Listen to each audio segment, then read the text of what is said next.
அர்ஜுன் மகள் திருமணத்தில் மனைவி சங்கீதாவுடன் விஜய் என்ட்ரி. ஆக்ஷன் கிங் அர்ஜுனின் மூத்த மகள் ஐஸ்வர்யா அர்ஜுனும் பிரபல காமெடி நடிகர் தம்பி ராமையாவின் மகன் உமாபதியும் கடந்த 2 வருடமாக காதலித்து வரும் நிலையில் இவர்களின் காதலுக்கு அர்ஜுன் மற்றும் தம்பி ராமையா குடும்பத்தினர் பச்சை கொடி காட்டிய நிலையில் கடந்த ஆண்டு அக்டோபர் மாதம் இருவருக்கும் அர்ஜுன் கட்டியுள்ள ஆஞ்சநேயர் கோவிலில் மிகவும் எளிமையான முறையில் நிச்சயதார்த்தம் நடந்து முடிந்தது. திருமணத்திற்கான ஏற்பாடு மிக பிரம்மாண்டமாக நடந்து வருகிறது. திமுக தலைவர் ஸ்டாலினுக்கு தன்னுடைய முதல் அழைப்பை சம்பந்தி தம்பி ராமையாவுடன் சென்று வைத்த அர்ஜுன் திருமணத்தை தன்னுடைய பண்ணை தோட்டத்திலேயே நடத்த முடிவு செய்துள்ளாராம். அதாவது வரும் ஜூன் 10ஆம் தேதி கிருங்கம்பாக்கத்தில் பல ஏக்கர் பரப்பளவில் அர்ஜுன் வாங்கி வைத்திருக்கும் தோட்டத்தில் தான் ஐஸ்வர்யா அர்ஜுன் மற்றும் உமாபதி திருமணம் பிரம்மாண்டமாக நடைபெற உள்ளதாக கூறப்படுகிறது. மேலும் திருமண பத்திரிகையை பாக்ஸ் போன்று பிரத்யேகமாக டிசைன் செய்துள்ளனர். ஒரு பத்திரிகையின் விலை சுமார் 5000 இருக்கும் என கூறப்படுகிறது. ஐஸ்வர்யா உமாபதி திருமணத்திற்கு ரஜினிகாந்த், கமல்ஹாசன், விஜய், அஜித், சூர்யா போன்ற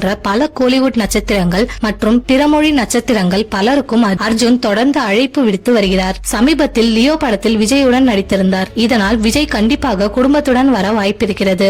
சமீபத்தில் சங்கர் மகள் திருமணத்தில் விஜய் வெளிநாட்டில் இருந்ததால் அவரது மனைவி சங்கீதா மட்டும் கலந்து கொண்டார். அர்ஜுன் மகள் திருமணத்தில் இருவரும் கலந்து கொள்ள வாய்ப்பிருக்கிறது.